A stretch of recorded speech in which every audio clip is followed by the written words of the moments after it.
listener production. Hello, Sasha Barbie Gatt with you. Welcome to The Briefing.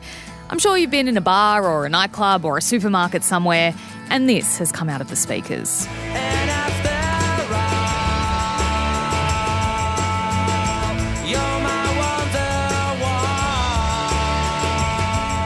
In absolutely massive music news, Noel and Liam Gallagher, the two brothers behind the seminal British band Oasis, have announced they'll head out on a massive tour, and it'll be the first time they'll appear together since 2009. Noel quit the band just before they were due to take the stage in Paris after a massive backstage fight, and the brothers have waged war against each other ever since. But now they're hitting the road together again. It's completely shocking. I think it's the day no rock fan thought was ever going to come. I'm happy for their mum. Imagine being their mum for like the last 15 years. They've just been fighting in social media and interviews. Why everyone is going mad for the Oasis reunion is coming up in the second half of this episode. First though, let's get into the headlines with Antoinette Lattouf. It is Wednesday, the 28th of August. G'day everyone. Hey Sasha. A hostage has been freed in Gaza more than 325 days after his capture on October 7. But there are conflicting reports about how he was able to be reunited with his family. So the IDF claims it freed Khaled Farhan al-Khaldi in what it calls a complex operation in the southern Gaza Strip, and it didn't provide any further details. But there have since been reports in Israeli media that the 52-year-old escaped from the tunnel he was being held in and he was able to find IDF troops. Meanwhile, Hamas says that it released him. Yeah, look, either way, top Israeli officials are heralding this release as something positive. Prime Minister Benjamin Netanyahu told al-Qadi that, quote, the whole nation of Israel is excited by his rescue. And there was this video that was released of several members of his family running in the hospital to be reunited with him. Have a listen. Yeah, I've seen that video. It's incredibly heartwarming. There are several members and they're just bolting to see him, to see that he's okay. It's incredibly... I never thought hurried footsteps would be so touching. Yeah, you can imagine. It's nearly been a year. Like you look at the days, 325. Like we're 40 days off a full year since October 7 and that man has been away from his family all that time. And look, interestingly, this is only the 8th hostage that Israel claims to have freed after months of bombardments in Gaza and the killing of more than 40,000 Palestinians. Now, that includes more than 120 journalists. Gaza has become the deadliest place on earth to be a media worker. Also worth noting, ceasefire talks are set to continue in Cairo. We haven't had an update in about 24 hours on how they're progressing, so still waiting to see what happens there. In a major speech today, the Greens leader will propose a so-called Robin Hood tax aimed at slugging Australia's biggest companies and pumping the cash into easing the cost of living. Adam Bandt wants to introduce the tax on excessive profits, which would see a 40% tariff on companies with a turnover of more than $100 million. So that'd impact organisations like Woolworths, Coles, the Big Four banks, Telstra and Ampol. Costings suggest the policy could make $65 billion in its first 4 years. Look, Sasha, it sounds like a really lovely idea, and I reckon it's one that most Aussies who are either not billionaires or not running companies that make multi-million dollars in profits would agree in principle sounds fair. And it's important to remember that the Greens took the same or a similar approach to the last election, but this time around the minor party has updated its costings, and it's also identified new companies that it's going to target with the tax. Labor and Coalition are pretty unlikely to vote in support of this, but the Greens are hoping to hold the balance of power in Parliament, and they think the parties could be swayed somewhat if the policy is popular among voters who obviously just want things to be cheaper. We know what it's like to go to one of the big supermarkets and fill your trolley and be like, what the hell did I just spend on $300? And then see the enormous profits that they report. And of course, a lot of this will be determined at the federal election in May in terms of just how much power the Greens will hold. And it's interesting because the Greens have been increasing their share of the vote for the last couple of federal elections, with young voters really turning. They don't identify with Labor, they don't identify with the coalition, so they're moving towards the Greens in bigger numbers. So it will be interesting to see if we see that trend continue. I think the Greens have been buoyed by this new kind of level of support that they're getting as, younger voters come of age, turn 18, and they can have their say. One thing I did like that Bant wanted to do, because I have gotten on my soapbox on this so many times, is he wants to use the money to expand Medicare to include dental. Yes. Now, this is just a personal vendetta of mine. Okay. Why on earth are our teeth not covered by Medicare? The horrible things that can happen to your teeth if they're not looked after properly, and dentistry is so expensive. My husband got a $16,000 bill that we spent years paying off. Wow. Yeah, so I just wanted to add that in because I feel very, very passionately about including dental on Medicare. I feel passionately about good teeth. Yeah. So I'm with you there. This is an interesting one, Sasha, because Mark Zuckerberg has claimed that the US government pressured Meta to censor posts about COVID on Facebook and Instagram at the height of the pandemic. So Zuckerberg says senior White House officials in Joe Biden's administration wanted to limit content, and that included humour and satire about the pandemic. So during COVID, Meta added, you probably remember, misinformation alerts on posts judged to be false information about the pandemic. It also deleted posts criticising vaccines that suggested the virus was developed in a Chinese lab. Meta said more than 20 million posts were removed from Facebook and Instagram, and that's just between the beginning of the pandemic and the summer of 2021. The Meta founder says he regrets now not being more outspoken, and some of the choices the company made wouldn't be made today with the benefit of hindsight. It's always 2020, isn't it? So he made these comments to the head of the US House of Representatives Judiciary Committee in a letter. Now, this committee is controlled by Republicans, and it called Zuckerberg's admissions a big win for free speech. So it's giving very Elon Musk vibes. Yeah. I wonder if Zuck's been watching on, seeing how Elon Musk has been getting involved in politics, and maybe he's like, well, maybe I can have some big power and sway people to vote for whoever. He hasn't actually endorsed Trump, but this is all very because remember, some of the stuff that was going around on social media at that time was really, really shocking and just completely false information. Yes. And of course, it's a government's responsibility to say, hey, we need to make sure people are calm, people aren't losing their heads over these absolutely false claims about this virus. I know, but I totally get that. But I think that's potentially overreach when even satire and humour Totally is, and some people's concerns about the vaccines ended up being founded. These aren't people saying, never get a vaccine and you're going to turn into a 5G tower if you take it, but just people going, hey, maybe we exercise caution. Hey, I don't know if it should be used on children. It also makes me think in 5 or 10 years' time, what else social media outlets are going to come out and say, hey, we did that wrong. Hey, shadow bans are wrong. And there's an update on the debate between Trump and Harris, which is set to happen on the 10th of September, which is my birthday. So what a wonderful birthday present to see what will no doubt be, let's just say, at least entertaining, if not an outright train wreck. So Trump has posted to his social media platform, Truth Social, that he has reached an agreement with the radical left Democrats for a debate with comrade Kamala Harris. It will be broadcast live on ABC Fake News by far the nastiest and most unfair newscaster in the business. So he's definitely going into this professionally, wanting a fair debate. And we reported yesterday about the dispute between the two parties about microphones either being muted or on during the debate, and Kamala's campaign wanted mics on. Trump wanted the agreement he had with Biden upheld, that is to have mics muted when the other person is speaking. Trump said in his post the debate will be governed by the same rules as his last debate with Joe Biden. So it does look like mics will in fact be muted. And this will be their first debate since Kamala Harris launched her presidential campaign.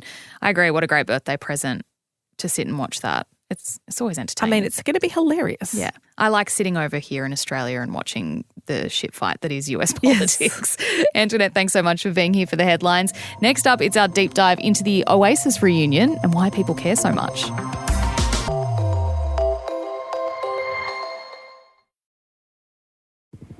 Me and him are like telepathic, you know what I mean? I know my brother better than anybody else. When both come together, you have greatness.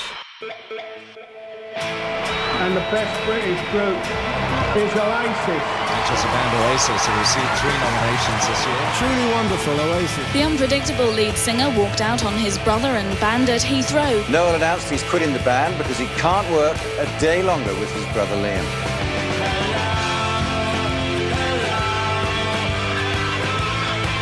Hey, Bension here. Two brothers behind one of the biggest rock bands of all time are going back out on the road. Oasis, the news that we've been waiting years and years for, of them getting back together. Liam and Noel have been staunch enemies for well over a decade, but they have secretly been back in touch. So rumours about Oasis getting back together. Well, that would be good. It'd be amazing. Liam Gallagher formed Oasis in 1991 and soon asked his big brother Noel to join.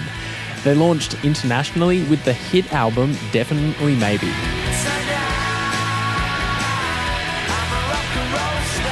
But it was 1995's What's the Story Morning Glory that made them international superstars with the hits like Wonderwall and Don't Look Back in Anger. The problem is, these two have famously been warring with each other ever since. No, I think we're both the problem. And the problem is that he thinks he's not the problem. They last performed together at a show in England way back in 2009. Just before they were due to take the stage in Paris later that year, the brothers had this massive argument backstage and Noel quit the band on the spot. And they've been arguing publicly and presumably privately ever since. But yesterday evening our time, they officially confirmed they are returning to the stage. A Music Insider said, this is the reunion that no one thought would ever happen. They've announced shows at Wembley Stadium, Cardiff, Manchester, Edinburgh and Dublin, with hopes they could extend the tour to the likes of Australia. Cameron Adams is Listener's music features writer. Cameron, thanks so much for joining us on The Briefing. Given the animosity between these two brothers for so long, are you surprised by this announcement? It's completely shocking. I think it's the day no rock fan thought was ever going to come. I'm happy for their mum. Imagine being their mum for like the last 15 years. They've just been fighting in social media and interviews. Mind you, they spent the entire band fighting as well. But yeah, she must be happy. And this is something no one thought would happen. Like there's just been such bad blood for so long that everyone was like, I think people will be wanting to see them actually on stage to believe that's real, but it seems real right now. Is it possible that we could have just another repeat of 2009 and they just blow it up in the middle of the tour anyway? I think that's the joy of Oasis. Like you never know what's going to happen. Everything's so safe with rock music now. The bands are so beige and boring that's why people like Oasis, that sort of danger. I remember seeing them multiple times thinking, are they going to finish this show or is this going to happen? Is there going to be a fight? So that's the kind of the thrill, I think. But surely it's been too long and there's too much money involved for them to back out. But it's like a year away. That's a long time for them to play nice. Yeah, that's true. Can you explain why they've hated each other so much over these past years? Not really. It's just this sort of like brotherly feud, and usually when you have rock bands fighting, they're not related. So you can, it's just a strange dynamic. There's been bands like the Bee Gees used to fight. The Kinks, a British band from the 60s, two brothers hate each other's guts. Not sure. I think there's this weird thing where they kind of love each other but hate each other. And then there's also this dynamic where Noel writes the songs and Liam sings them, but Noel isn't a great frontman, but Liam is, and Liam's not a great songwriter. So they actually need each other. And it's just been this push-pull dynamic the whole time that made the band great, but also broke the band up. So they've done solo careers which haven't been as successful as Oasis. They've been big, but not that level of big. And I think Oasis split at the right time. They kind of had it sort of fizzled out a bit. People don't remember the last few records, but there was like 5 albums that were like, yeah, they're okay.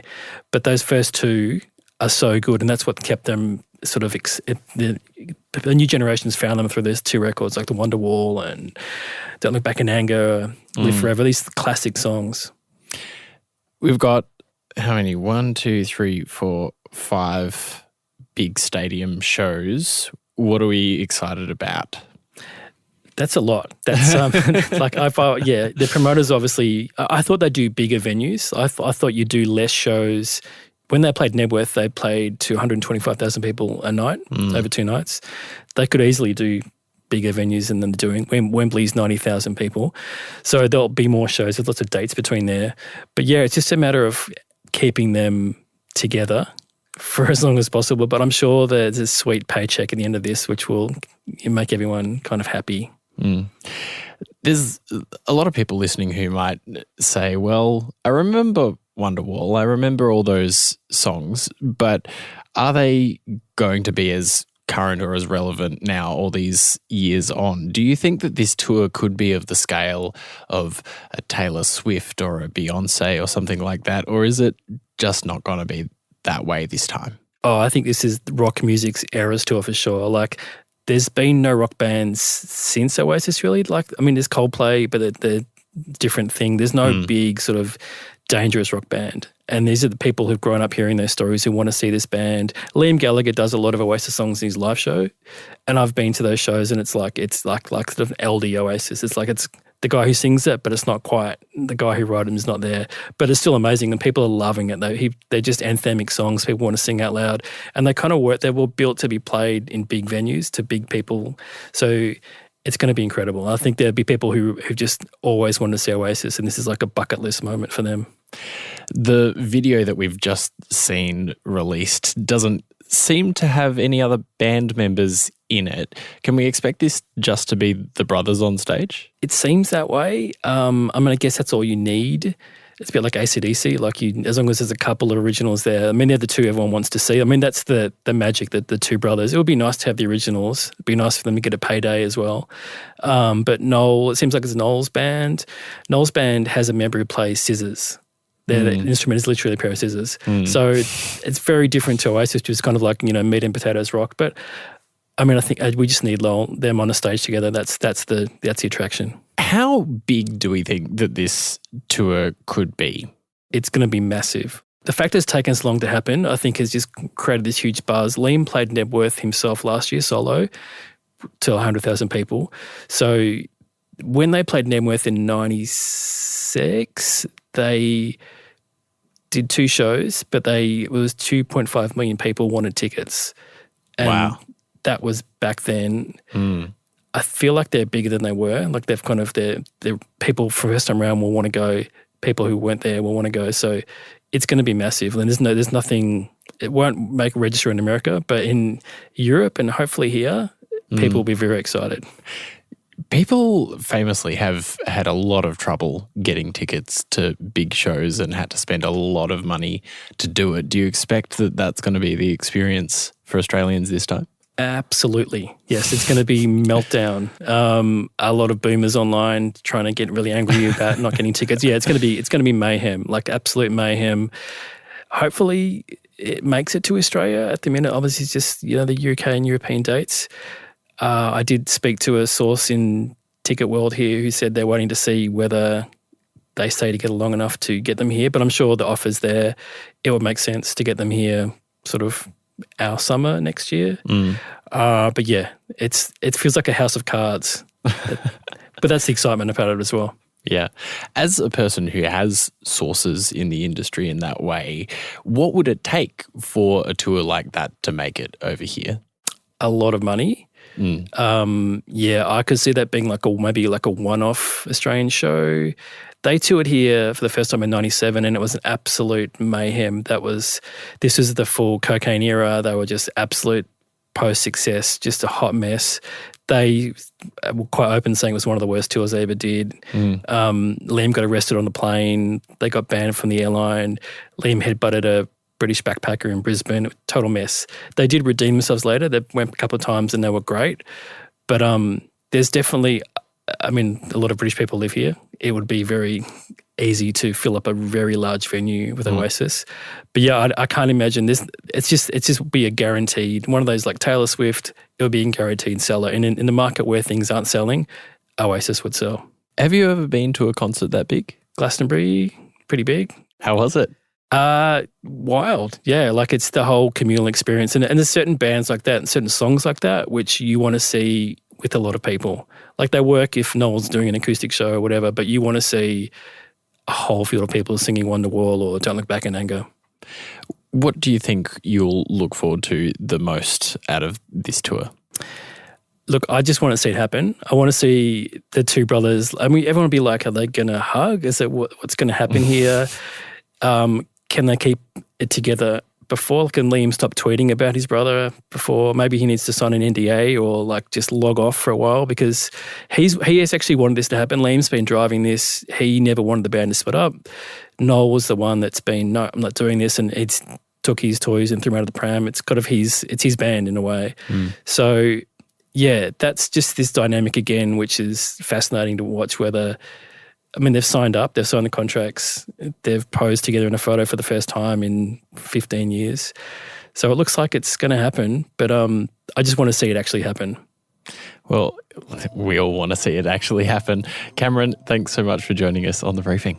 My pleasure. Cameron Adams there. Thanks for listening to this episode of The Briefing. That's it for now. Before you go though, we'd love it if you could share this episode with someone you think might enjoy it. If you want to keep up with our other content, you can also check us out on Instagram at The Briefing Podcast and on TikTok and on YouTube. Just search Listener Newsroom. We'll be back in your feed with another episode this afternoon from 3. I'm Bension Siebert. Catch you next time.